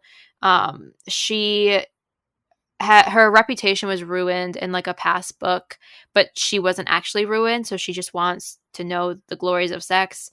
And he needs an heiress. Yeah, I know. And she used to be of like the ton, and so she has connections. He needs an heiress. And they weren't supposed to fall in love, obviously. They're never supposed to fall in love. I really liked that book because it was one of the first ones, sans another Megan Frampton in the first book and a few others, where both of them are working class at the end. They both just have professions. And I really liked that because you don't see that a lot in historical. One's normally like nobility or something, but they both just had professions and were just not necessarily like wealthy. They were just making their living. I also had This Earl of Mine by Kate Bateman. That was another glitch because she went to this jail. She needed to get an inheritance, and to do that, she needed to be married. Her whole idea was, let me go to this jail, death row. I will marry one of these men, and he will be killed, and then I will be a widow. And I said that really weird. Widow. He will be a widow. No, I will be a widow. I can do it. She was like, I will be a widow. I can get my money, and we'll be golden. Little does she know that her man that she chose, he died. He's no longer there. So they choose another one, and he's actually an undercover Bow Street runner. And he's just kind of going along with it. He's like, sure, I'll get married, whatever. And so she gets married. She goes along with her day, thinks that he's getting killed, and he's obviously not. They meet a week later at a ball, and she's like, what are you doing here? And they are thus forth married and try to either like get divorced, but also work together to solve something. One of my favorite scenes was like of books I've read. It was just, he took the wedding ring that he gave her, he put it around her nipple, and he just like sucked it. It was crazy. I don't know. I loved it a lot. That book was very, very fun. And then I also had Lady Be Reckless by Megan Frampton. That was more of, she meant to marry his brother. I think he's the bastard. And then she was like, I will try to get you a wife so he thinks better of me. And then she ends up with him. That could have also worked for Antihero a little bit. It's an older book, but I really liked it. She was kind of stuck up and hoity-toity, but slowly learns that she's not the best. So that one was fun. I, again, don't really know what the story of this song is. I tried. I read the lyrics. Yeah. You lost me a little, except for the, like, oh, whoops. I was supposed to, no strings, get over you. Actually, you could kind of go with Nobody's Princess by Erica Ridley as a, like, no strings, let's just hook up and part ways. Mm-hmm. So maybe on the spot. It doesn't quite fit the vibes, but, well, they're like, we were just supposed to be friends. Mm-hmm. I could see it. I debated the Good Girls Guide to Rakes by Evil A. Yeah. Also that's exactly the vibe. Like, we weren't supposed to be together, but whoopsie, here we are. And actually, what is this book called? Gentleman Seeks Bride. In my review, I was like, if you liked A Good Girl's Guide to Rakes, this one is a little bit spicier, but they're basically like sister books. They're very similar, and both good. So, sure. The one I ended up going with is called Dare to Be a Duchess by Sapna Bogue. It is, and I think she's half Indian. Yes, because the second book she is an Indian heroine. And this one, her father is nobility, but they don't know who her father actually, or she knows, but like they've been keeping it a secret. Basically, she is like the ward of. There's this whole family connection. I don't remember exactly what the connection is, but she's best friends with the sister of a duke, and also there's a family connection somewhere in there. And it's kind of enemies to lovers. Like they battle it out every time they see each other. He goes by Wolf, by the way. He's the Duke of Wolverton, I think, and so naturally he goes by Wolf. Pop off. As he should. She and her friend, who's having this kind of secret affair with a guy, go to, one of those secretive masquerade scandalous parties that aristocrats like to throw, as you do, and they're there, and her friend, the Duke's sister, is meeting up with her guy, and they're like making out against a wall, and the Duke, Wolf, shows up. I think because he knew they were coming. I don't think he would be there otherwise. And so she panics because she doesn't want him to see his sister making out with a guy. And so she kisses him. It's been a while since I read this one. Yeah. And he is like livid about this whole affair. He basically gives her this ultimatum where he's like, you have this long to find a husband, and if you do not find one, I will choose one for you. She is not pleased with this. She doesn't want to marry anyone. There's some like racism at play. She's not pleased with the dowry he puts on her, etc. I'm trying to remember like how he has the say in it, but there's like some, like you said, family connection, some ways. Yeah, I think he's related to he's not like her guardian or anything. No, but like I think he's related to her guardian or something. So like he has some power. He has her. sway. Yeah. Right. Well, either that or just like there's a family connection, and I think her guardian agrees. And it's like, yes, correct. That too, yeah. We'll be doing that. Whatever it is, there's a reason he can do this. Yeah. Which kind of plays out in a fun way. Like, you either find someone to marry or I'll choose someone for you. I don't remember if they do have, like, maybe just one time, like, hook up, get it out of our systems type thing. But they definitely do have that, like, whoops, it wasn't supposed to be you. I think they do. I know they hook up, but I don't remember if it becomes a, like, just one time. The second one's on my TBR, so I need to go back and reread book one because I really enjoyed it. That one, she pulls a dagger on him, puts a dagger to his throat the first time they meet, as she should. Anyway, so glitch. Love that. Well, love pulling a dagger, not necessarily the song. The next song that makes me want to pull a dagger is "Would've, Could've, Should've," because that song is one, a banger, and two, just lyrically devastating. It is lyrically devastating. Like, I didn't think it was a banger, but it's grown. Oh, I love this song. Not a ton, but I think it's fine. Oh, I love this one because it felt a little bit like her old stuff, where it's like more of like her singing and like getting like the higher notes, but like belting a little bit. But this one was screamed like ruination to me. So like any heroine that got ruined and was like looking for her innocence and stuff like that, which is A Perfect Equation by Elizabeth Everett. I mentioned the other one in the series, or the third one in the series earlier for Midnight Rain.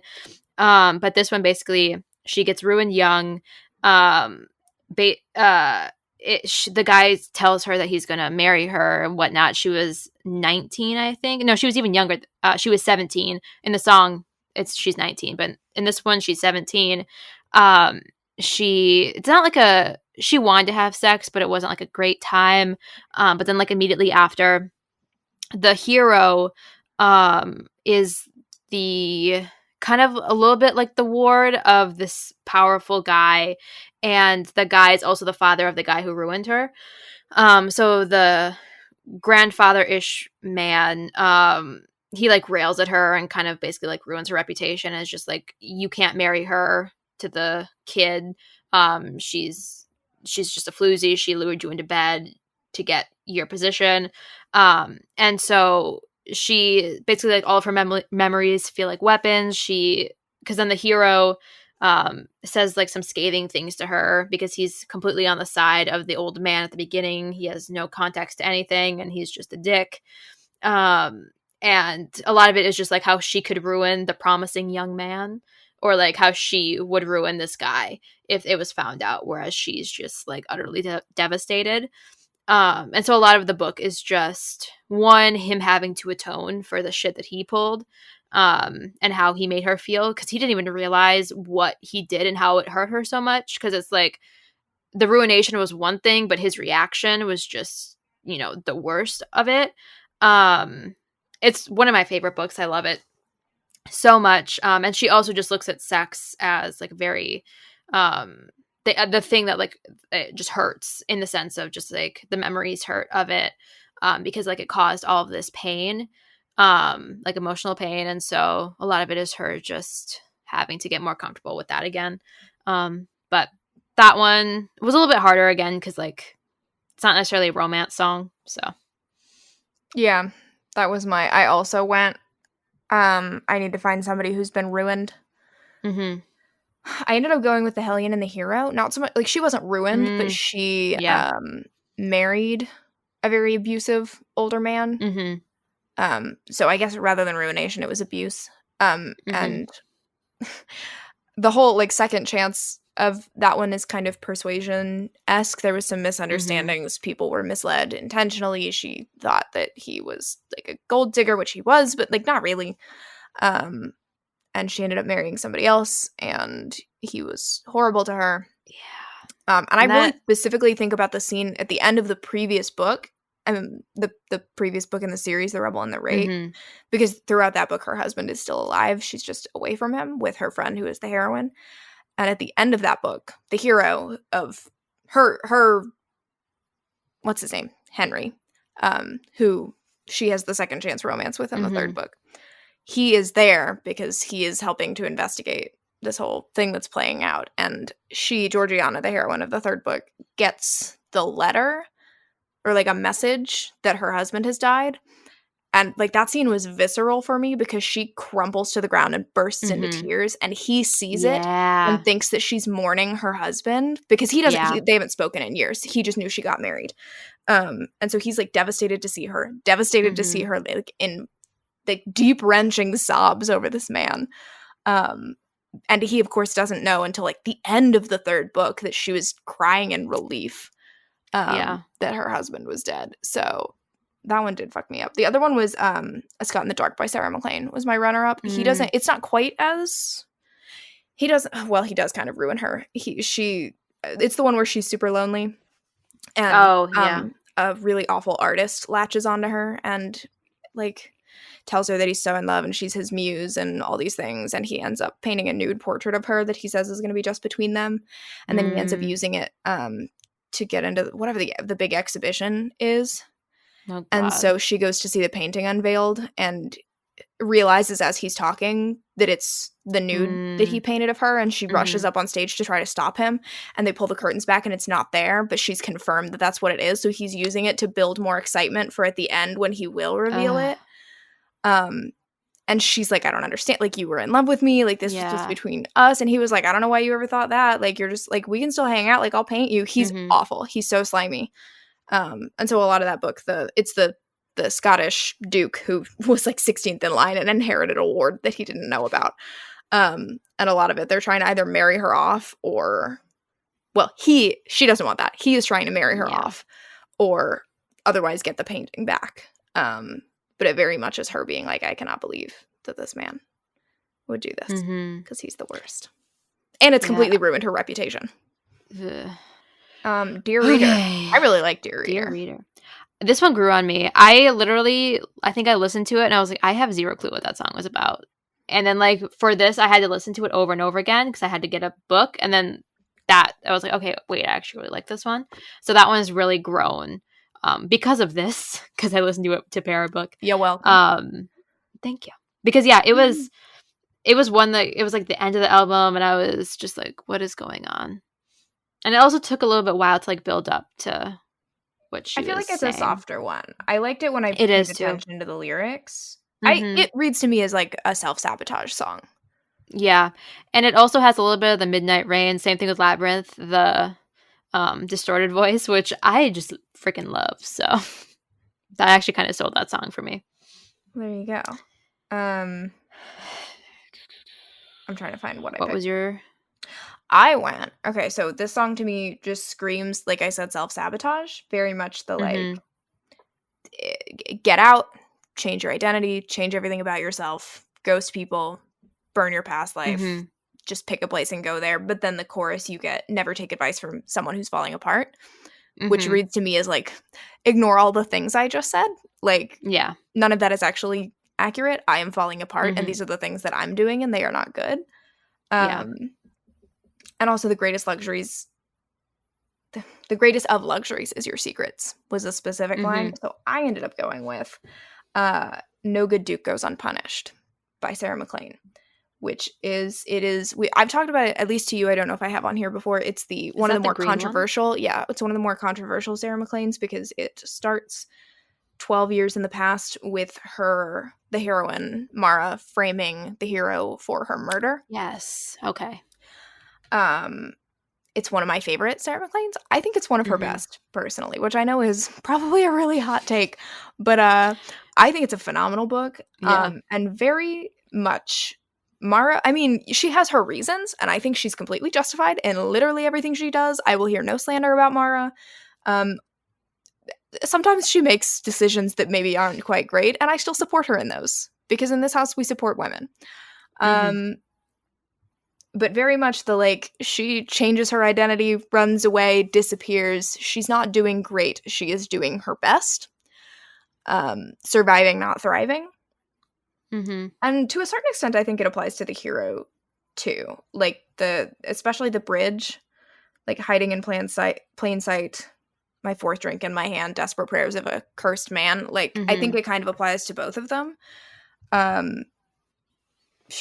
specifically, Mara very much gives me like desert all your past lives and run, but also never take advice from someone who's falling apart. Yeah. And also it's got that like slower, heavy vibe that I think fits No Good Duke Goes Unpunished. Yeah. This is one of the ones where the book doesn't really fit the vibe of the song, but I picked just kind of like a little part of it. So like I just picked the theme of like advice and like giving people advice and like the secrets and like if people knew who you actually were, they wouldn't trust your advice and you wouldn't have what you have. So Along Came a Lady by Christy Caldwell is My Fair Lady kind of spoof. Basically, she is hired by people to make young women presentable for society and, manners, stuff like that. And she's hired by this duke to corral all of like he's got a lot of bastards. There's a novella that I haven't read yet. That's I think about him because he like found a wife and then I think she convinced him to be a better man. And so his whole thing was trying to get in contact with his children. Well, his children are living in a mining town with this very big, well, the oldest brother is very big and he is the hottest. The narrator of this book, that man just destroyed my soul because he's just a minor. He's gruff. He's dirty. She's very prim, proper, likes to be clean. And he thinks, like, he knows that she's coming from the Duke, trying to bring him back to town because he's his heir, basically. I don't think the Duke had an heir. So basically he's not an official one, but he's going to recognize him. And she's actually also a bastard. She's an illegitimate child of another duke or nobleman who's not recognizing her. And she doesn't want anyone to know that, obviously, because that wasn't a thing that people respected back then. And so she is on this very tedious line of having a reputation and not, because like it can always come out and whatnot. And I love that book so much. It's a pretty light book, very fun. My Fair Lady is one of my like favorite kind of like tropes to read about. And so this one, like, she has to like transform this very big, gruff miner man, but then she has to stay in his mining town to convince him, and then she's just not fit for that life. And and like I said, the narrator is so good. He sounds so hot as this big, gruff miner. I didn't know I wanted a coal miner, but I sure do. You could also kind of use, again, it doesn't fit like overall the vibes, but the Secrets line, Matter of Temptation by Stacy Reid. Kind of very much the like, you can't let anybody, never let them know your next move. Or your last move, I guess. There was another one I just thought of that was like, ooh, you have a secret that it cannot come out. There's the Duchess Hunt by Lorraine Heath that also kind of reminds me of A Matter of Temptation. She's got a history, and in the past she did some things, and literally it could come out at any time, and she's kind of being like taunted and haunted by it throughout the entire book. And she's his secretary, and she's supposed to be finding him a wife, and she has to be very respected. And then the thing that could come out would ruin her and all that. Yeah, the other one I thought of was The Rebel in the Rake, which we just talked about. Yeah. But also like she's using a different name, has something in her past that can't come out or it would ruin her. Stressful, those books. I know. Yeah, this one was less stressful because like there wasn't necessarily the imminent threat of anyone exposing her. But it was like her internal, just like knowing that she's like a sham. And this is like her first, this could be like the kickstart of her career, because it was a duke who hired her. So like she could have all these noble people hire her if this goes well. And obviously he is a curmudgeon and a stick in the mud and does not want to go to London. Well, I think we did it. We sure didn't. So many. Were they all exactly right for every song? Perhaps not. But frankly, I think we did a pretty good job. I think we did too. I mean, that was, like I said, super hard. I mean, there were 20 songs. I mean, some of them just do not fit romance. So it was. This is true. Sarah MacLean carried my list on her back personally. So. I'm jealous because I truly was like going through all these books I read. I was like, what would fit? And again, my memory, I was like, I don't know. I don't know how people do these like all the time. Like I'll see people do like pairings of like Zodiac or like lyrics. And I'm just like, how? You are so talented. Start with the book and find a song. But I cannot. That's a lot easier. Give me songs and say, find a book. But it's also like I can't always even start with a book. Like sometimes I'll just like completely That's fair. Just like experience the book and not think, and in that sense I'm like I would have zero clue. Well, I've got a bonus one since you gave various Immortals After Dark pairings. I was thinking about the Great War and my frustration with people not understanding that it's between the people was the Great War. And I was like, what's like a good example? The Cruel Prince.